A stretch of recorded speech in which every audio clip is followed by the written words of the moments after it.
AP DGP పైన వేటు పడిందా, ఢిల్లీలో ఫైల్ కదిలిందా? సో ఈ అంశాన్ని మనకి ఇంకా క్లుప్తంగా వివరించడానికి మనతో పాటు ఉన్నారు టీడీపీ స్పోక్స్ పర్సన్ సూర్యదేవర లత గారు. నమస్కారం మేడం. నమస్తే మేడం, ఇప్పుడు చూస్తున్నట్టయితే జగన్మోహన్ రెడ్డి గారికి గడ్డు కాలం అనిపిస్తుంది. అంటే ఒక్కొక్కటిగా ఆయనకు సంబంధించిన వాళ్ళని అంటే అధికారులు దూరం అవుతున్నారు, అంటే ఎమ్మెల్యేలు ఎంపీలు దూరం అవుతున్నారు, ఐఏఎస్ ఆఫీసర్లు కొంతమంది వేరే పార్టీ నేతలతో మాట్లాడుతున్నారు. అంటే ఇదే సమయంలో ఏపీ డీజీపీ పైన కూడా వేటు పడే అవకాశం ఉన్నట్టు మనకు వార్తలు వస్తున్నాయి. ఇందులో ఎంతవరకు వాస్తవం?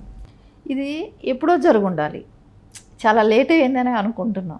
ఎందుకంటే ఆయన 2014లో చంద్రబాబు నాయుడు గారు సీఎం అయిన తర్వాత ఎలక్షన్ బిఫోర్ 2018 కావచ్చు, 18 స్టార్టింగ్లోనూ అట్లా అయి ఉండొచ్చు. ఈయన అప్పుడు డీజీపీగా వచ్చారు గౌతమ్ సవాంగ్ గారు. సో ఎలక్షన్లు అయినాయి. సో అయిన తర్వాత నుంచి కూడా ఆయన ఎప్పుడూ కూడా అంటే వివేకానంద గారి హత్య కానివ్వండి, కోడికత్తి సీనుది కానివ్వండి, ఇవన్నీ చూస్తే కూడా మనకు అర్థమవుతుంది.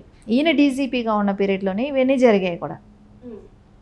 ఇవన్నీ ఈయన ఏం ఇన్వెస్టిగేషన్ చేశాడు, ఏం చేశాడు అంటే చంద్రబాబు గారి టైంలోనే ఆయన డీజీపీగా ఉంటూ జగన్మోహన్ రెడ్డికి తొత్తులాగా పనిచేశాడు అనేది, అప్పటి నుంచే పనిచేస్తున్నాడు అనేది అర్థమవుతుంది. ఎందుకంటే ఈ 2 హత్యలే కానివ్వండి, ఒక ఇన్వెస్టిగేషన్ చేసిన విధానమే కానీ, కోడికత్తి సీనుని గురించి కూడా ఆ రోజుల్లో ఆయన చేతిలో డీజీపీగా ఉంటేనే ఆయన బయట పబ్లిక్ స్టేట్మెంట్ ఇవ్వలేకపోయాడు. వివేకానంద రెడ్డి గారి హత్యను గురించి స్టేట్ గవర్నమెంట్ ఎలాంటి ఇది చేయలేకపోయింది. ఎందుకంటే అప్పట్లో ఆయన సీఎం కాదు కదా, జగన్మోహన్ రెడ్డి సీఎం కాదు. అలాంటి టైంలో కూడా జగన్మోహన్ రెడ్డికి పనిచేశాడు ఒక డిపార్ట్మెంట్ వ్యక్తి. ఒక డీజీపీ లాంటి వ్యక్తి పనిచేస్తే మిగతా క్యాడర్ పోలీస్ డిపార్ట్మెంట్ అంతా ఎలా పనిచేస్తుంది? సో ఈ ఒక్క విషయానికి మనకు అర్థమవుతుంది కదా డిపార్ట్మెంట్లో ఎంత పొల్యూటెడ్ అయిపోయారు వీళ్ళందరూ అని. ఎందుకంటే పై స్థాయి వాళ్ళే ఇలా ఉంటే కింద స్థాయికి వచ్చేటప్పటికి వాళ్ళ పరిస్థితులు ఎలా ఉంటాయి అనేది ఒకటి ఆలోచనకు వస్తుంది మనకందరికీ. ఏది ఏమైనా కూడా సవాంగ్ గారిని ఇదివరకే తీసేసి ఉండాలి. ఎందుకంటే ఆయన టైం పీరియడ్ కూడా అయిపోయింది. అయిపోయినా మళ్ళీ ఆయనే ఉన్నారు, ఎక్స్టెన్షన్ చేసుకున్నారు, మళ్ళీ ఆయనే ఉంటున్నారు. అంటే జగన్మోహన్ రెడ్డికి చెంచాలాగా తయారయ్యాడే కానీ ఆయన ఒక ఎక్కడ కూడా పోలీస్ డిపార్ట్మెంట్గా పనిచేసిన విధానమే కానీ ఏపీలో ఎక్కడ కూడా పోలీసుగా పనిచేయలేదు. వాళ్ళు ఒక పొలిటీషియన్స్ లాగానే, వాళ్ళు ఒక రాజకీయంలో వాళ్ళకు ఒక అంటే ఒక కాకి బట్టలు వేసుకున్న ఒక పొలిటీషియన్స్ వీళ్ళు కూడా అలా తయారయ్యారు.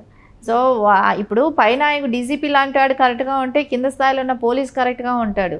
డీజీపీ అలా ఉన్నప్పుడు కింద స్థాయి పోలీసు ఎలా ఉంటారమ్మా? ఇంకా అందరూ అలాగే ఉన్నారు. సో అదే చేశారు.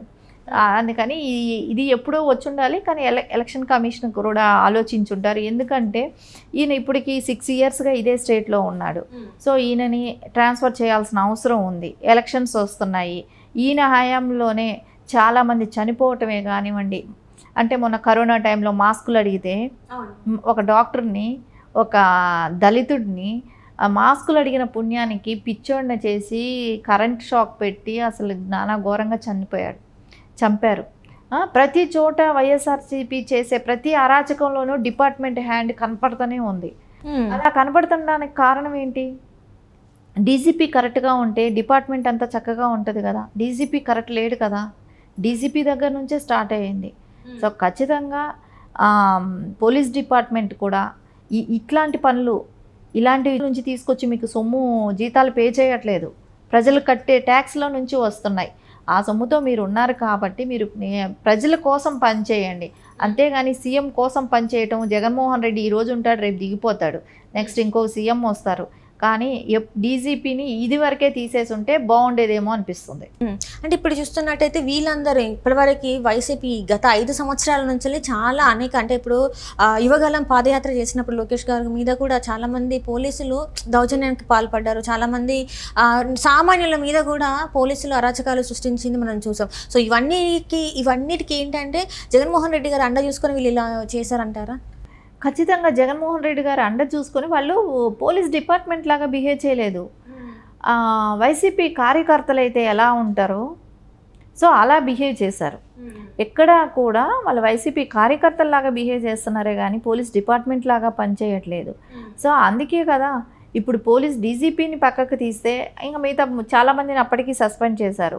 మొన్న ఎలక్షన్ కమిషనే తిరుపతిలో ఒక ముగ్గురిని సస్పెండ్ చేయడం జరిగింది.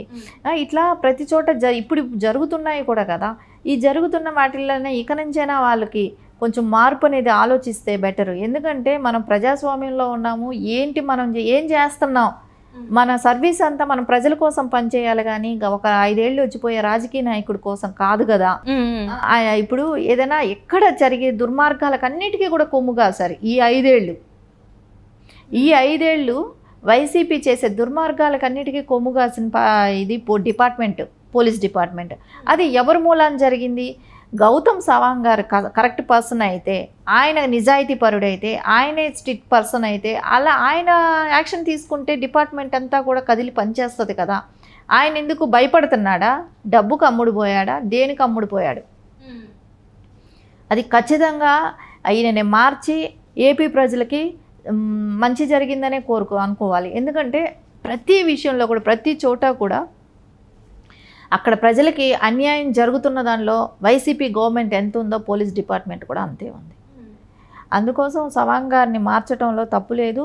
ఎలక్షన్ బిఫోర్ మారిస్తే ప్రజలకు ఓట్ చేసుకునే అవకాశం కూడా స్వేచ్ఛగా ఉంటుందని అనుకుంటా.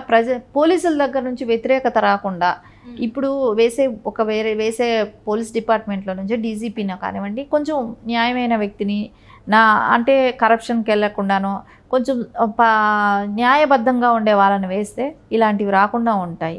ఇప్పుడు మార్చడం అనేది మంచి డెసిషన్ అని అనుకోవాలి ఈజీగా. అంటే ఇప్పుడు ఎన్నికల సంఘం ఇలాంటి డెసిషన్స్ తీసుకున్నారు. ఇంకా ముందు ఇంకెవరి పేర్లైనా బయటకు వచ్చే అవకాశం ఉంది? అంటే ఎవరైతే జగన్మోహన్ రెడ్డి గారికి కొమ్ము కాస్తున్నారో సో వాళ్ళ పేర్లు ఇంకేమైనా బయటకు వచ్చే అవకాశం ఉందంటారు? ఖచ్చితంగా, ఎందుకు రావు, వస్తాయి.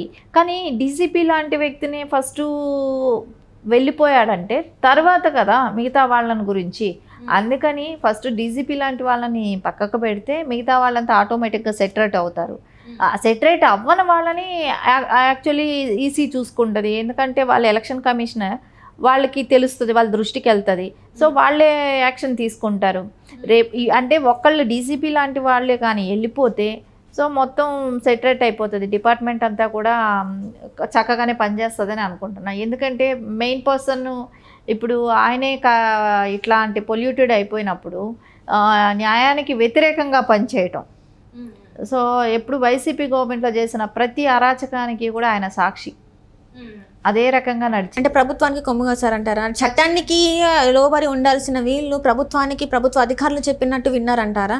ఖచ్చితంగా అదే చేశారు. ఎందుకంటే ప్రభుత్వంలో ఏది జరిగినా కూడా వీళ్ళు పక్క నుండి కొమ్ము కాశారు. వాళ్ళకి కాసి చేసిన పనులు అంటే ఒక చంపటమే కానివ్వండి, అమ్మాయిలను రేప్ చేసిన చేసినప్పుడే కానివ్వండి, పిల్లల్ని చంపటమే కానివ్వండి, మిస్సింగ్ కేసులు ఎన్నో నడుస్తున్నాయి.